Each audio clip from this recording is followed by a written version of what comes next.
Raise your hand if you think babies are adorable. Good. All hands risen. If you didn't think babies were adorable, I would have to come hunt you down and force you to hold a baby. How could you not love a baby? Babies are so cute, so adorable, so lovable, so kind and innocent, incapable of doing anything on their own, and of course, they're monstrous little disasters that just want to ruin your every waking hour of your every waking day. They're that bad. It just, I mean, they're awesome. You know, we all love babies, but at the same time, they can cause some troubles. And I may or may not be one of those people that was a troublesome baby when I was a baby. I mean, I wasn't like super troublesome, but I did get myself in some rough situations at times.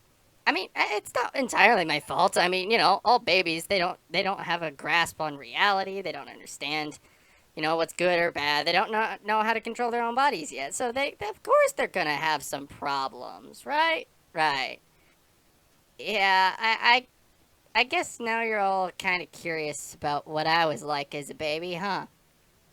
Well then, I guess it's time for me to introduce you to Baby Animatrix. Hold on to your pockets because this is gonna be a fun one. Oh boy. Okay, so let me give you a basic rundown of what I was like when I was a baby. So, first off, I was born 2 years, after my parents got married, which is a decent time for them to learn what each other's like and to get along. But I was also the firstborn of my family. So, that said, I may or may not have been the experimental child, where I got all the hardest beatings and the most yellings because I was just the experimental one, you know? You know, your parents don't really know how to deal with children yet, so they kind of had to learn the ropes. So I can't blame them for being rough on me. Though at the same time, I was a lazy child and didn't do a lot for myself, which I'm not very proud of, especially since even after I was able to feed myself, I didn't and basically made my parents feed me because I was lazy. Like I said, laziness runs through my body to my core. But I was laziest as a child, as a little baby. And this shines through on my second birthday, which was pretty rough, I have to say.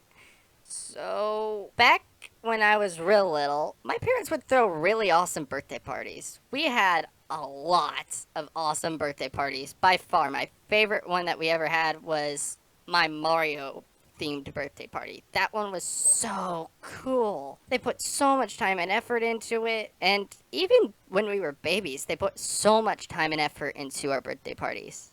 And I'm really thankful for that. But this specific one might not have been planned the best because it was at a park on a pavilion, which was fine. You know, makes sense. Don't want to go too fancy. Not with your first child. You don't know how much they're going to enjoy it and all that. So you just get them a train shaped cake and go to a pavilion with the concrete floor and you set them beside you with no support behind them. Brilliant move. Okay, so that's not really fair to say because I was 2 by this point. I was able to sit up on my own. Heck, I was able to walk before I was 2. So it was fine. It was fine. I should have been sitting up on my own. But, I was a lazy child, like I've already stated. So, my laziness kicked in while I was sitting there at the bench waiting to eat. And I was just kind of like, you know what? I don't want to be sitting anymore. I'm gonna lay down. I just fell backwards, thinking the ground will catch me. Except for one problem. I was on a bench, so the ground wasn't anywhere near me. So I just kind of leaned back and fell off the bench.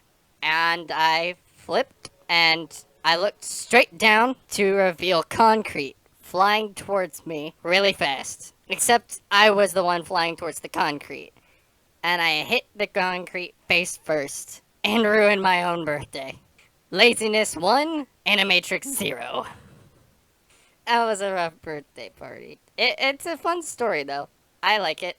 I also like the story where I may or may not have sat on my baby sister, which happened probably about half a year earlier. I wasn't a very friendly child either.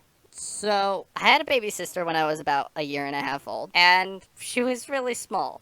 Didn't know how to do much yet. So, my mom didn't think she would be much trouble and left her and me to do something. I don't know what. But, being a lazy child, I preferred to do enjoyable things instead of work. And one of my favorite things to do was watch cartoons, right? I loved watching them so much. And apparently, I liked them so much that I didn't care about other people, specifically my family. When I walked into the room where my sister was sitting, she was sitting in my little thinking chair, from Blue's Clues. You know that, right? I saw her sitting there in my chair, and I saw that the TV was on, and there were cartoons on. And my immediate instinct is, cartoons! I want to watch! Not a big problem. Except one thing, my love for cartoons, like I said, overpowered my love for my family. And I walked over to the chair where my sister was sitting, turned to face the cartoons, and plopped my butt down right on top of my sister. Yeah, I am assuming it took a while for my mom to hear my little sister's muffled cries while I just covered her with my butt and back.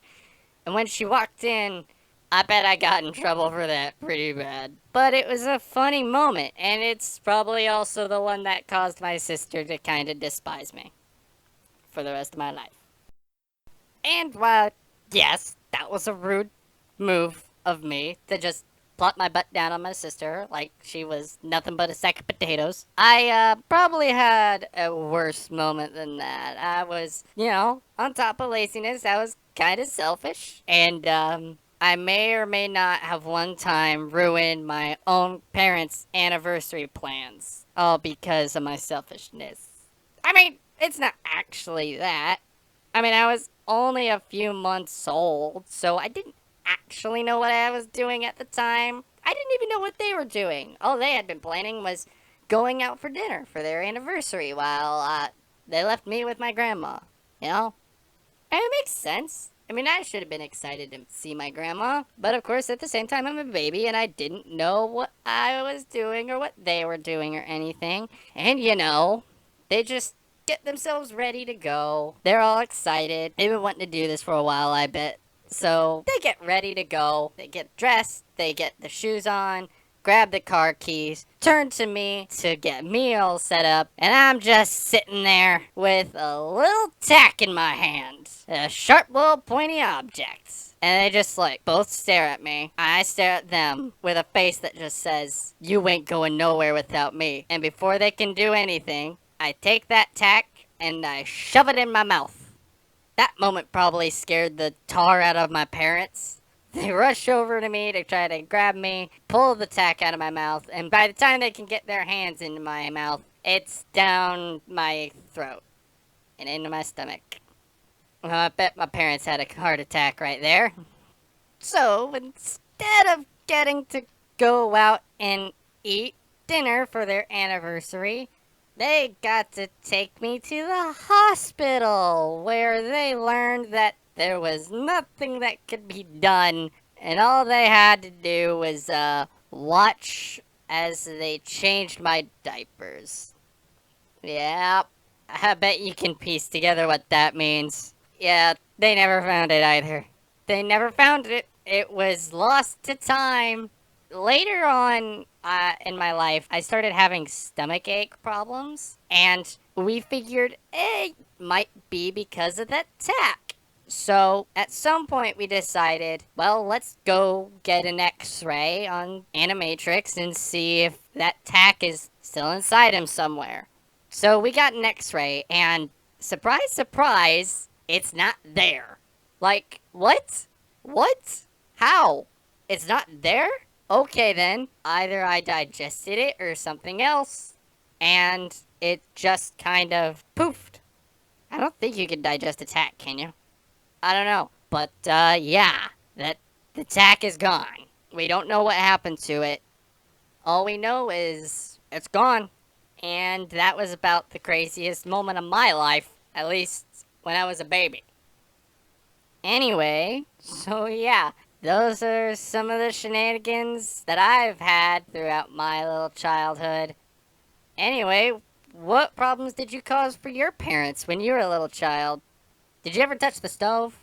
I never touched the stovetop as far as I'm aware, but I've heard that that's a common thing for children to do. I don't know why though. But yeah, what did you do as a little child? Tell me so that I can laugh at you as much as you laughed at me.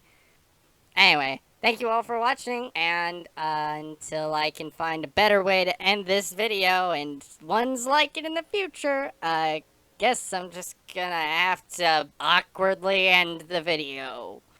Awkward outro. Bye.